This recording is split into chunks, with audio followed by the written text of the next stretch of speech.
Marie Curie.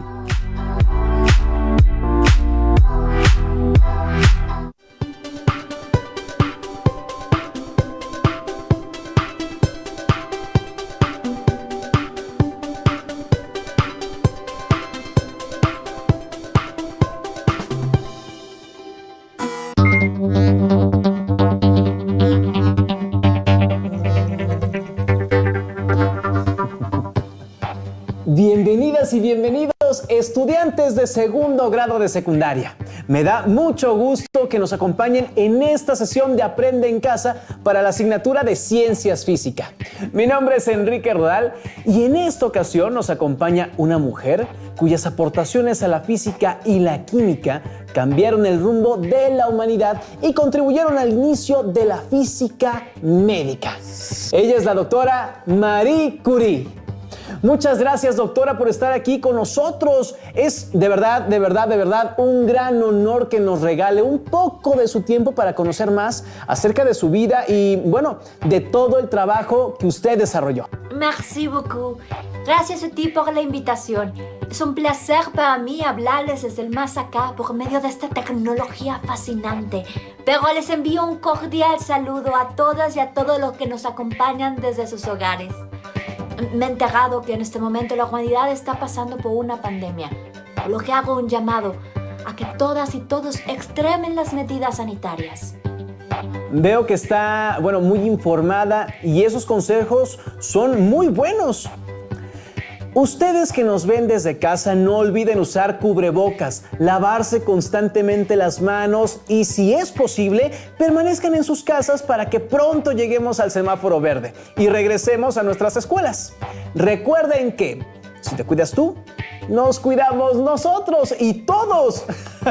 Alumnas y alumnos, tengan a la mano su siempre confiable cuaderno, lápiz o bolígrafo para que tomen nota de lo que a su consideración sean los aspectos más relevantes de la vida y obra de nuestra invitada de lujo. Si les surgen dudas sobre lo que se mencione, anótenlas y más tarde podrán investigarlas en libros especializados o en páginas de internet confiables. Ahora sí, doctora, ¿le parece si iniciamos la entrevista? Adelante. Si hay algo que me gusta es hablar sobre mi vida. Bueno, pues tengo entendido que usted fue la menor de 5 hermanos y que nació en Varsovia a mediados del siglo XIX. Cuéntenos, ¿cómo fue su infancia? Podría decirte que fue una infancia difícil.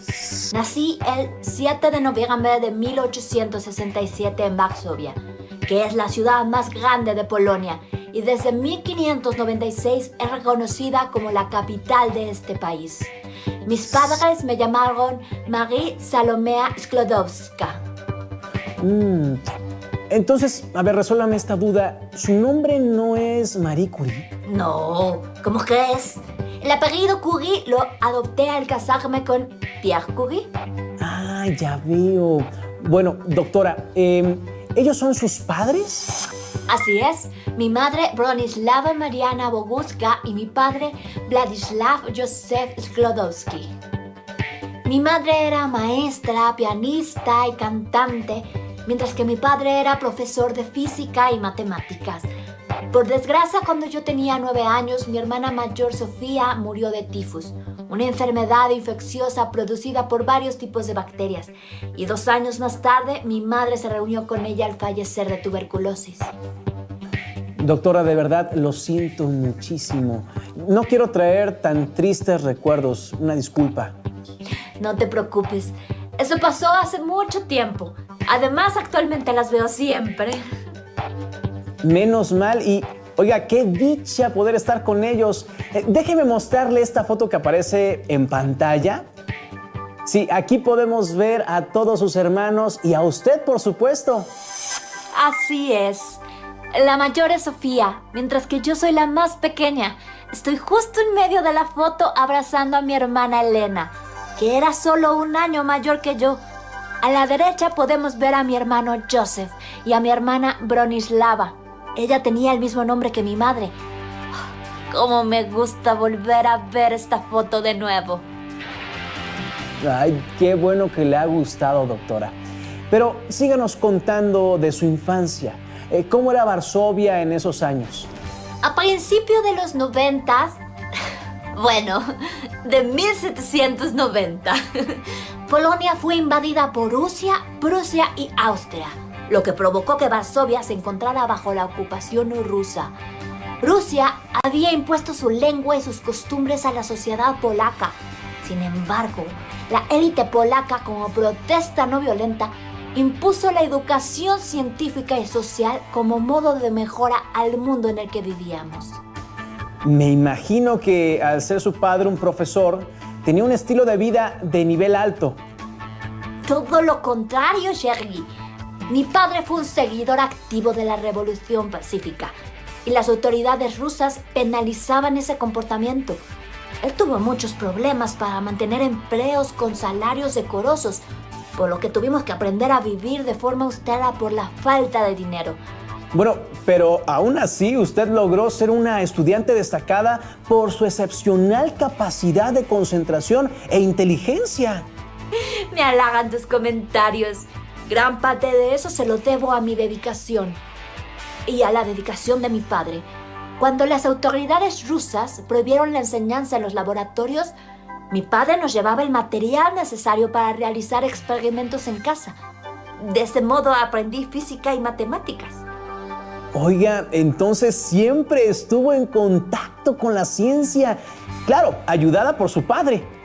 Tienes razón. Desde muy pequeña me di cuenta que mi vocación eran las ciencias. Tengo entendido que a los 15 años logró graduarse con honores de la secundaria, como la mejor alumna de su clase. Pero no pudo cumplir su sueño de seguir estudiando en Polonia. Cuéntenos, ¿a qué se debió eso? ¿Qué pasó?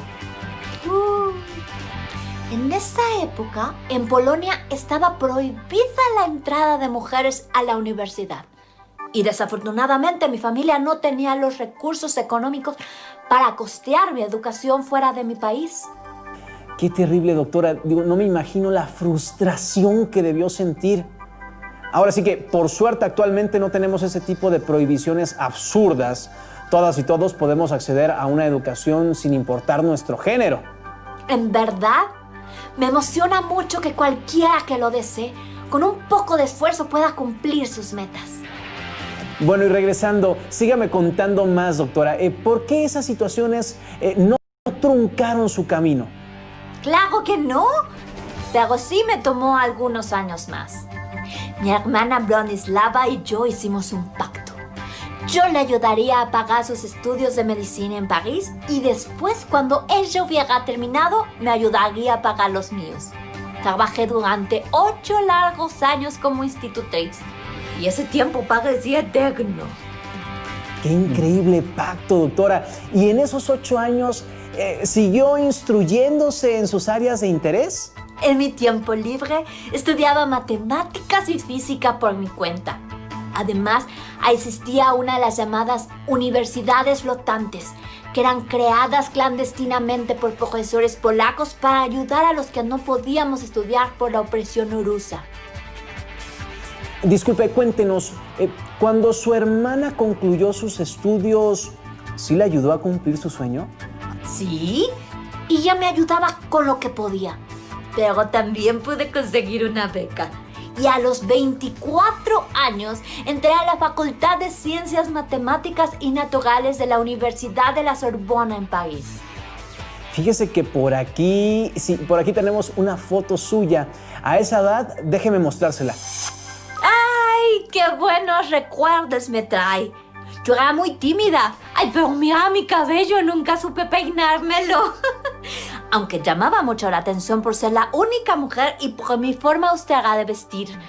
Además, siempre me sentaba en la primera fila y mi nombre resultaba impronunciable para mis compañeros. Le voy a ser muy sincero, la verdad es que sí está un poquito difícil de pronunciar. Discúlpeme. Doctora, ¿fue muy difícil adaptarse a estudiar en otro país? Una de las cosas que me detenía era el idioma. Así que fue lo primero que estudié. Mi hermana en ese entonces ya estaba casada con un médico polaco y vivía en París. Así que practicaba con ella. ¡Qué dicha! Entonces, durante sus estudios universitarios, ¿Vivió con su hermana? No, la casa de mi hermana estaba a 2 horas de camino de la universidad. Imagínate eso. ¿Quién pierde 2 horas de su vida en traslados? No. Yo preferí vivir en un barrio cercano. Renté un pequeño ático. ¿Y eso no representaba incomodidades para usted? Sí, la verdad es que tenía muy poco dinero. Muchas veces pasé hambre y frío. Incluso me enfermé algunas ocasiones por no comer ni dormir. Para no encender la calefacción, me ponía toda mi ropa en invierno. Parecía lo que ustedes llaman... ¿tamali? Dígame algo, ¿considera que valiera la pena tantos sacrificios? Por fin estaba cumpliendo mi sueño. Todo lo que aprendía me deleitaba. Era como si un mundo nuevo se abriera para mí. Ese mundo era el de la ciencia. Por fin tenía acceso al conocimiento con total libertad. A pesar de las dificultades, su entusiasmo de verdad es que contagia y me alegra que haya logrado sus metas. Tengo entendido que usted se graduó como la mejor alumna de su clase en la primavera de 1893. Así fue, la mejor estudiante en la licenciatura de física. También estudié la licenciatura en matemáticas. En esa logré ser la segunda mejor. No me diga, estudió 2 carreras. ¡Qué impresionante! Al siguiente año conoció al físico Pierre Curie, ¿es verdad? Sí, así es. Ambos trabajábamos en el estudio del campo magnético. Pierre era una brillante esperanza de la física francesa, además de muy guapo. Qué interesante. Doctora, cuéntenos más sobre el físico Pierre Curie, por favor.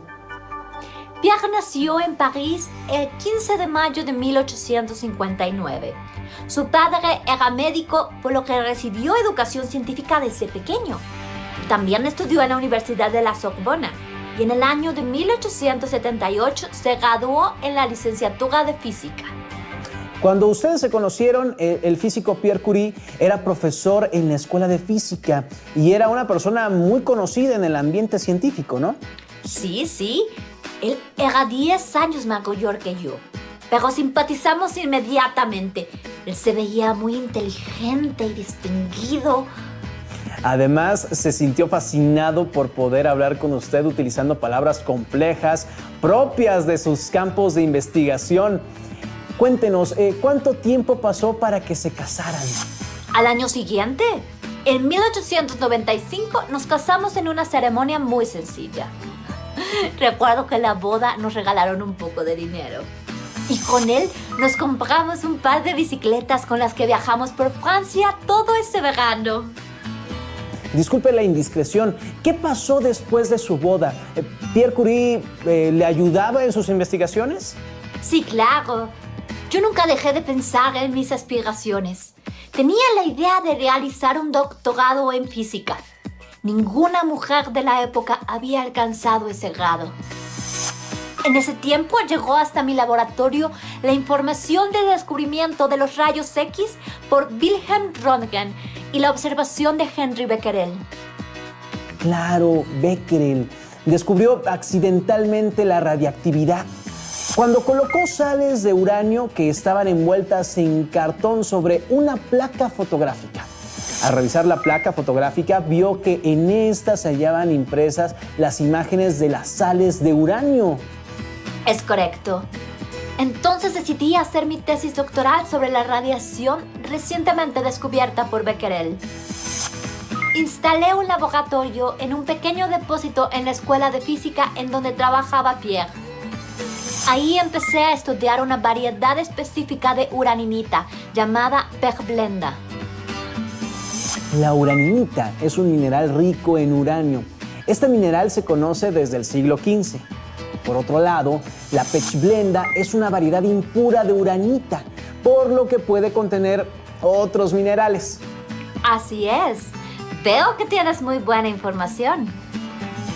Encontré que la radiación de la pechblenda era más intensa que la que emitía el uranio.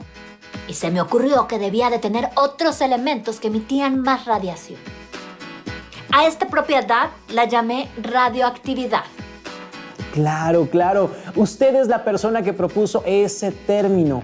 Dígame, doctora, ¿qué conclusiones obtuvo de su investigación sobre las propiedades radiactivas de la pechblenda? Con la ayuda de mi esposo, descubrí que la radiación no era producto de reacciones químicas, sino que se debía a la naturaleza de los materiales que componían a la pechblenda. En 1898, después de años de trabajo, aislamos dos nuevos elementos químicos, los cuales llamamos polonio y radio. Pero no fue sino hasta 4 años después que pudimos demostrar nuestro hallazgo. Después de trabajar en aproximadamente 1 tonelada de pechblenda, logramos aislar una fracción de 1 gramo de radio. Me imagino que el polonio recibió ese nombre en honor a su país natal, ¿o me equivoco? En efecto, y al radio lo nombramos de esa forma debido a su intensa radioactividad. Ahora que menciona eso, doctora, ¿esos trabajos no eran peligrosos? Esos materiales emiten radiación ionizante. En ese momento eran descubrimientos nuevos. No se sabía mucho sobre los efectos de la radiación sobre los seres vivos. Sin embargo, Pierre y yo sufrimos quemaduras y llagas producto de nuestros estudios. De hecho, Pierre llevó a cabo una investigación sobre los efectos de colocar el radio sobre la piel. Encontró que este realizaba una quemadura que rápidamente evolucionaba a una herida. Estas investigaciones condujeron a que se comenzara a utilizar el radio en el tratamiento de tumores malignos, naciendo así la curriterapia, posteriormente llamada radioterapia. Qué peligroso la investigación, pero qué interesante fue, doctora. Como resultado de sus trabajos, usted logró escribir su tesis doctoral titulada Investigaciones acerca de las sustancias radiactivas. Así fue. El 25 de junio de 1903 publiqué mi tesis y con ella obtuve mi doctorado.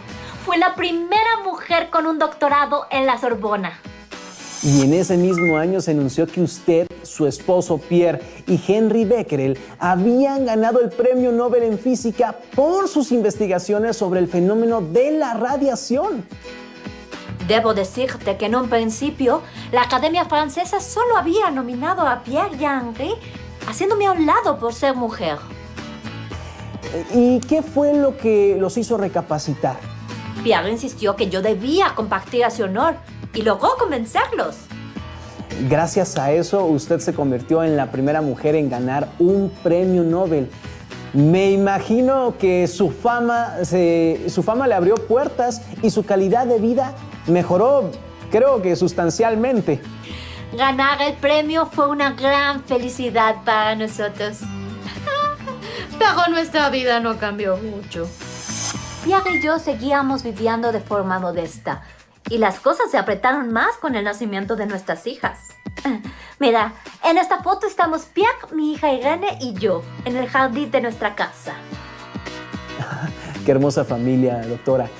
Una pregunta, cuando publicó su descubrimiento de los nuevos elementos, su hija mayor, Irene, ya tenía 1 año, puesto que ella nació el 12 de septiembre de 1897, ¿o me equivoco? Sí, y cuando mi pequeña Irene tenía 7 años, nació Ir, el 6 de diciembre de 1904. Y aunque su llegada fue muy esperada, afectó nuestra situación económica. Cierto. Pero a pesar de esas dificultades, decidieron no patentar los resultados de sus investigaciones. Díganos, ¿a qué se debió eso? Pierre y yo platicamos sobre la importancia de publicar nuestros resultados, para que cualquiera que quisiera seguir investigando al respecto lo pudiera hacer. Podríamos decir que optamos por la pobreza para contribuir a que la ciencia se siguiera desarrollando. Recuerdo haberle dicho a Pierre que hacerlo de otro modo sería imposible, contrario al espíritu científico. Y también en ese mismo año, 1904, su esposo Pierre Curie fue nombrado como titular de la Cátedra de Física en la Sorbona de París. Supongo que ese hecho les ayudó un poco, ¿no? Fue una noticia que nos llenó de alegría. Sin embargo, esta duró poco tiempo. 2 años después, Pierre falleció al ser atropellado por un carruaje. Yo quedé muy afectada. Él era mi compañero y yo lo amaba profundamente. Siento mucho lo que sucedió, doctora. Ahora usted tenía que hacerse cargo de dos pequeñas sin el apoyo de su esposo, claro. ¿Cómo logró compaginar la crianza de sus hijas con su trabajo en la investigación científica? La verdad es que me refugié con mucho más ímpetu en mis investigaciones. Afortunadamente, mi padre y mi tía Emily me ayudaron con mucho gusto a cuidar de mis hijas mientras yo trabajaba en la universidad. Tengo entendido que sus hijas tuvieron una educación ejemplar, pero que no asistían a las escuelas de París. ¿Por qué tomó esa decisión? Yo no estaba satisfecha con el nivel de calidad de las escuelas parisinas en la época. Fue por eso que mis hijas recibieron su educación principalmente en el hogar. Conseguí a distinguidos académicos que les daban clases, cada uno en su área de especialización. Y doctora, ¿usted también le dio clases de alguna materia a sus hijas? Claro, yo me encargué de enseñarles física, tal y como hizo mi padre conmigo. Quizá por eso fue que mi hija Irene desarrolló un gran interés por la ciencia. Era una niña muy buena en las matemáticas. Bueno, tan buena que también recibió un premio Nobel junto a su esposo Frederick en 1935 por sus trabajos en la síntesis de nuevos elementos radioactivos. Y dígame, doctora, ¿en qué área se especializó Eve? Ella se decidió por las artes. Estudió ciencias y filosofía graduándose en 1925. Fue concertista de piano, además de actriz y escritora. Sin duda, cada una de ellas triunfó a su modo. En esta foto que podemos ver están las tres. Cuando su esposo falleció, ¿se le ofreció a usted que ocupara su puesto como catedrática? Me imagino que lo aceptó sin pensar. Fue una decisión difícil, pero acepté suplir a mi esposo. Con eso me convertí en la primera mujer en tener una cátedra en la Universidad de París. El primer día estaban todos los alumnos atraídos por la curiosidad que representaba que una mujer diera clase.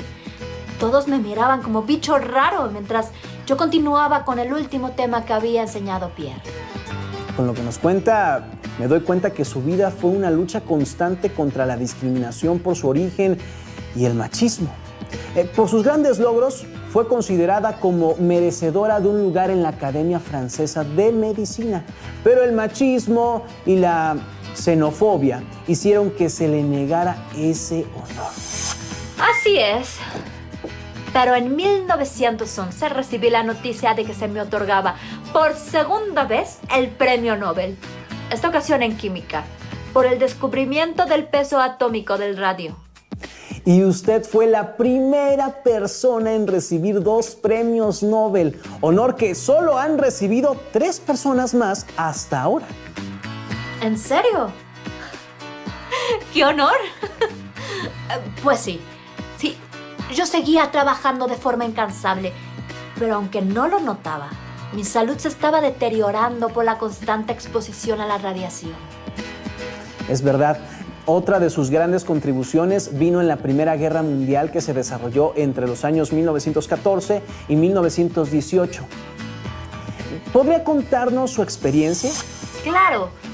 Junto con mi hija Irene trabajamos como enfermeras militares durante la Primera Guerra Mundial. Se me ocurrió que podíamos adaptar máquinas de rayos X en los carros. Estos carros fueron conocidos como unidades de rayos X portátiles y ayudaron a salvar la vida de muchos soldados. Es verdad. La constante exposición a la radiación y el permanente contacto con los rayos X durante 4 años hicieron grandes estragos en la salud de la doctora Marie Curie. En mayo de 1934 cayó enferma sufriendo de fatiga constante, mareos y fiebre. Los médicos le diagnosticaron leucemia complicada por una anemia severa. La doctora Marie Curie falleció el 4 de julio de 1934 a los 67 años de edad. Fue enterrada junto a su esposo en una ceremonia íntima. La doctora Marie Curie libró muchas batallas a lo largo de su vida contra la situación política de su país natal, el machismo, la discriminación y la falta de recursos. Aún así, con su dedicación y empeño, logró contribuir no solo al crecimiento de la ciencia, sino a la aceptación de las mujeres en el ámbito académico. A casi 100 años de su muerte, gran parte de sus objetos personales, incluyendo la ropa, muebles, libros y sus notas de laboratorio, siguen contaminados por la radiación. Estos objetos, considerados como tesoros, están almacenados en una caja forrada con plomo en la Biblioteca Nacional de Francia en París. Para consultarlos se requiere de equipo especial. Los restos de Marie Curie, Pierre Curie, fueron trasladados al Panteón de París, donde yacen los restos de ciudadanos franceses distinguidos. Sus cuerpos fueron colocados en ataúdes forrados con placas de plomo de aproximadamente 1 pulgada. Y es así como termina la historia de esta mujer considerada como la madre de la física moderna. Esperamos que hayan disfrutado este ciclo de entrevistas y que les invite a reflexionar acerca de las circunstancias que rodearon la vida de estos grandes personajes. Agradecemos la compañía de la doctora Marie Curie y a todas y todos los que nos ven desde casa, les invito a que sigan las sesiones de Aprende en Casa. Claro, todos sus contenidos. ¡Hasta luego!